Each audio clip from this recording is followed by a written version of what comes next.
In the Old West, life demanded quick decisions. Far from the Puritan East, laws and customs changed from town to town. Traveling judges, saloons, and ranches shaped looser rules. While Boston and New York demanded order, open frontiers rewarded those who could fend for themselves and pay the price. Morality followed the trail of gold, cattle, and the railroad. Tom Tobin, an Irish-American, made his name in the West as a mountain man. He lived by tracking trails, hunting, and guiding caravans, and served as a scout for the U.S. Army. In 1863, when Colorado was in panic, he tracked down Felipe Espinosa and his nephew, captured them, and ended the string of attacks, becoming a legend among pioneers and soldiers. In the Old West, folks drank beer without chilling it, a habit that clashed with the European custom of serving it cold. Until 1873, what reached the saloons came from local brews or small nearby factories. It was the flavor of the place, simple, short in transport, and shaped by heat, dust, and the haste of those living on the frontier. At the turn of the Great Plains, Red Cloud, the Oglala Lakota leader, appears with the ceremonial headdress that affirms his people's alliances, memory, and faith. Beside him, American Horse wears a coat and a gun belt, signs of a world closing in from all sides. Between the two, one sees the harsh negotiation between tradition and change, and the future demanded an answer. In the Old West, securing water was only the beginning. Food came from what the land offered: hunting, fishing, and gathering. Pioneers hunted in groups, rationed gunpowder, and made use of hides, fat, and bones. During drought, they followed bison. A mistake could cost them the winter. Smoking, salting, and trading leftovers in small towns completed the cycle. That sustained families and built settlements. By the end of the 19th century, the American West blended promise and conflict. Cowboys drove herds to the railroads, enduring hard work and constant risk, linking pastures to distant markets.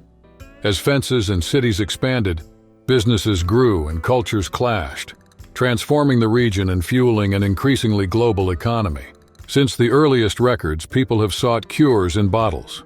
In the Old West, patent tonics spread through wagons and fairs, sold as protection against fevers, bad luck, and all kinds of pain. Travelers, charlatans, and a few doctors crossed towns and villages, and only later did laws and newspapers start demanding proof of what was inside them.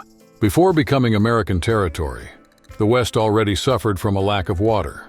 Short rivers, irregular rains, and uncertain wells shaped routes and conflicts.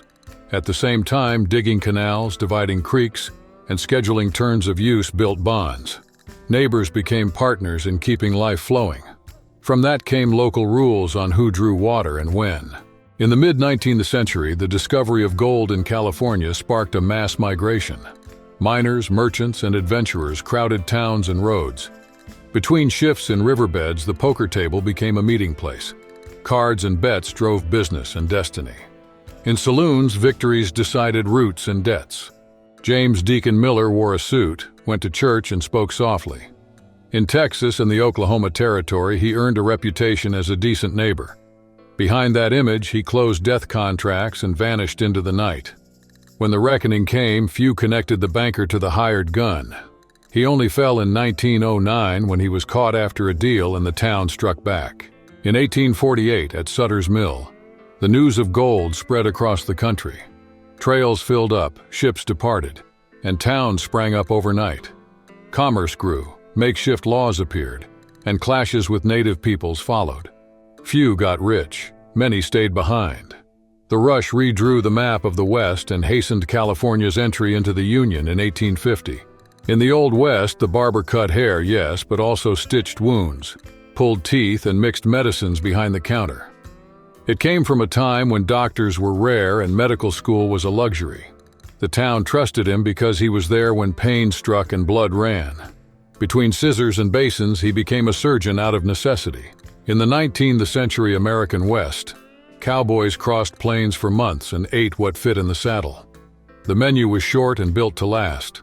Pots of beans, chunks of salted meat, hardtack bread, dried fruit, and lots of coffee. It wasn't luxury. It was fuel to drive cattle, keep watch at night, and face dust storms. Branding cattle began in Egypt around 2700 BC, when owners marked symbols to prove possession. It passed through medieval Europe with roaming herds and local laws. Centuries later, it crossed the Atlantic. It reached the American Southwest with Spanish vaqueros, and later became common practice among Mexican cowboys and Anglo ranches. With the discovery at Sutter's Mill in 1848, the California gold rush crowded trails and ports. People from everywhere chased fortune and a future, and letters became lifelines. To keep up, the Postal Service opened offices, created routes by stagecoach and steamboat, shortened delivery times, and introduced standard postage. Without it, business and families would have stayed in the dark. In the Old West, the day began early and ended in the dark. Settlers kept life going with what they had, fixing fences, fetching water, tending livestock, and trading supplies at the post. Children joined the rhythm early, around 4 or 5 years old, sweeping, feeding animals, and helping with harvests, because every pair of hands counted. In the final years of the 19th century, buffalo hunting became big business in the West. Leavenworth, Kansas grew as a hub for buying and shipping hides. Hunters arrived in convoys, sold their loads to middlemen, and from there the goods went to tanneries and factories. The circulating money paid for freight, inns, and shops, driving the local economy. Clay Allison earned fame in the Old West for acting fast and aiming true. He didn't see himself as just a gunfighter.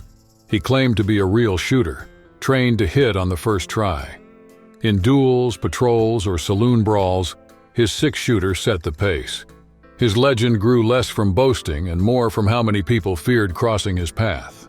In 1680, the Pueblo Revolt in New Mexico united villages to expel the Spanish. By capturing thousands of horses, they opened the way for the animal to spread across the Great Plains. With it, indigenous peoples transformed travel, hunting, and warfare, creating trade networks and a power the Spanish hadn't expected. That turning point shaped the century. On the march westward, caravans and cattle drives stopped at dawn to boil black water in cans. Coffee became a work tool. It woke sentinels, warmed hands, marked guard shifts, and mount changes. Without it, the trails, cold, and dust felt heavier. With it, the column moved on. From ranch to camp, it was the pause that brought the crew together. Roy Bean was born around 1825 in Mason County, Kentucky. At 15, he left home to follow two brothers and hit the road west. He became a wanderer, changing course as jobs and risks appeared. That rootless youth forged the man who would later gain fame on the edges of the law. The art of cattle roping took shape in the West with the arrival of Spanish settlers in the 18th century. Along came Mexican cowhands, the vaqueros, skilled in livestock handling. Along Texas routes, they trained cowboys and defined branding, sorting, and the way of driving herds across long distances. Over time, the Old West became a central piece of U.S. culture.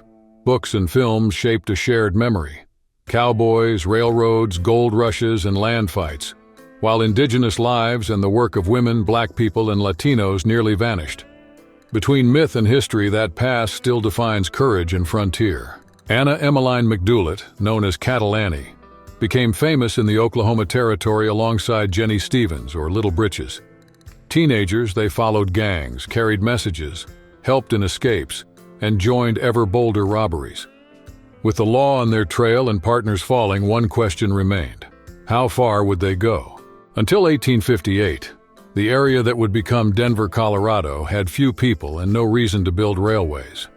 The turning point came with the discovery of gold, which sparked a rush to the mountains. To move people and cargo, railroads arrived quickly and stitched the economy together, speeding the birth of modern Colorado. For nearly 2 centuries, the Texas Rangers roamed the state as border guards and the armed arm of the government. They began as small patrols, faced land disputes, tribal conflicts, and bandits, and shaped law in a changing territory. Their work left marks, controversies, and legends that still echo across Texas today.